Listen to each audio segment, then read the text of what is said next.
Man, this episode's called Left Behind. I mean, I could only think of another situation where someone was left behind.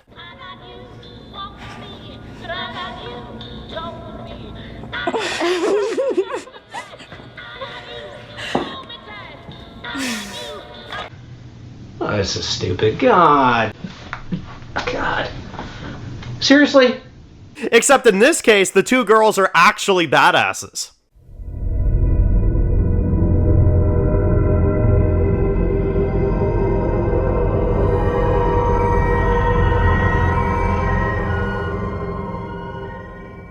Alright guys, this one's going to be doing a review today, this one's going to be doing a review for Lost, this one's going to be doing my next review for Season 3, this for Season 3 Episode 15, titled Left Behind. Man, this was crazy. This was a crazy-ass episode. I love this one. This one was focused on Kate. We got another Kate episode. And dear God, this was good. We had a massive connection in this episode. And it was honestly my favorite parts of the episode. The flashbacks in this one were so cool. We basically learned that the girl that was, conning with Sawyer back in the Season 2 flashbacks and all the, stuff like that, the one that literally Sawyer had a freaking kid with, there's a lot of stuff we found out about this woman. Well, she meets up with Kate in this one. Kate kind of notices her conning people, and they basically meet, they kind of, get to know each other, and basically, this girl is played by Kim Dickens, as we all remember, so it's pretty insane. We have Kate interacting with friggin' Kim Dickens, on Lost, which I thought was insane. And it's insane because she helps her out, right? She kind of gives her the story. She's like, yeah, look, I killed my stepfather a few months ago, and, now I'm kind of on this mission and stuff like that, and I'm trying my best to, prove to my mom, what I did and stuff like that, and she actually helps her out. And it's to such a point where Kate does, really get knowledge on the fact that, her mom is not going to give her another chance. You know what I mean? It's not going to happen. And the way that they kind of do this whole thing and kind of, set up each other, so that Kate can get in there and talk to her, her mom and stuff. It was really cool. It was a really, really cool flashback to see these two work together. Obviously, we'll have to see if these two ever work together again, but I thought the flashbacks admittedly were the most interesting thing here because it was an unexpected alliance that I didn't expect the show to ever do. You know what I mean? And it is sad, and I genuinely will say, when Kate tried to do what she did and tried to talk to her mother, it was sad because, you don't want to see something like that happen, but, she obviously had so much anger built up in her that she did what she did, and now she can't take back what she did. You know what I mean? And Kate very much knows after this interaction that she cannot come back. Otherwise, Kate will go to jail, right? So it was pretty insane. Now, in the current day, we have two plots. We have, which one of them, good God, man. Let's talk about the funny one first. Sawyer, apparently, according to Hurley this episode, is being looked to be banished from the group. And I like how Sawyer's like, banished where? You just see this big island. It's like, yeah, facts, But apparently, he has to start being nice to everybody, okay? So Hurley says, you gotta be nice to everybody. You gotta help everybody out. And then maybe they won't banish you. Maybe they won't vote to banish you. So here you got friggin' Sawyer that's like, alright, fine, man, I'll just do it, okay? And then he's like going around helping Desmond hunt, which is not anything he's ever done.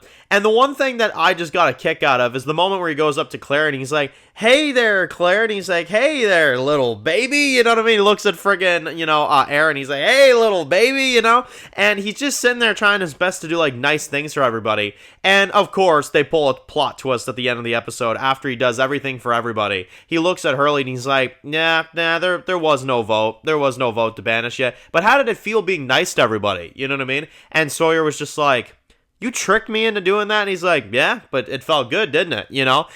This is how you know that Sawyer is going through a redemption story right now, man, because, we're literally seeing him accept terms from Hurley and be nice to everybody just because he doesn't want to get banished. I think we've come a long way with Sawyer, man, and I gotta say, it was such a funny plot. I love that they added that in. It was so cool to see him being, nice to everybody, and then the plot twist at the end, yeah, we were never going to banish you anyway. I loved it. I thought that was great. But the main current day plot, now we have Kate that of course is locked up, and then for some reason the others in this one start putting gas masks on, and they gas the whole place. They tear gas, Kate, she gets knocked out, and next thing you know, she wakes up in handcuffs, handcuffed to Juliet, out in the middle of the frickin' woods, you know what I mean? So there they are, handcuffed out there, trying their best to, get back, and good God, this was crazy because you have Kate that, of course, fights Juliet. She pops her arm and stuff like that. I was seriously blown away by seeing that. And you have a massive scene where they have to hide because this shadow monster is coming by, and this freaking thing is crazy. This thing is absolutely mental. It comes by basically, and you have them. They have to hide, in this like forest or whatever. They have to hide and basically wait till the thing passes. And well, in that case, you have them. They basically go back, and then you have Kate and you have Jack, of course, that are reunited. And Jack decides that he, Sayid, and the others, they're gonna go back to the to the group, but they're taking Juliet with them. And you can tell they're not really all for that. And he looks at Sayid. He's like, "Yeah, that's what we're doing." You know what I mean? She's coming with us. So, and that's how the episode ends, basically. So, yeah, insane, man. I loved it. I thought this was a crazy episode. I thought it was really cool to see, Sawyer's girlfriend again, and it was cool to see Kim Dickens in the show again. It was great to see flashbacks with Kate. I felt bad for her, despite the actions that she's done. The Sawyer plot was so much fun, man. I can't even lie. That was such a funny plot. And then, obviously, the main plot with the others and everything that happened there, and then our crew going with Juliet at the end. I thought that was all really well done. So, let me know your thoughts. Post your comments down below. What did you think of episode 15 of season 3 of Lost? I'm going to give it a perfect 10 out of 10. I had so much fun with it. I loved it, and I thought it was really, really entertaining all the way through. So, if you're new to the channel, guys, and you enjoy videos like this, make sure to click subscribe button to miss any of the videos. Make sure to follow me on Dan's Reviews Official on Instagram, guys. And, of course, I'll see you guys really soon for more videos very soon. Enjoy their stay, guys, and peace out.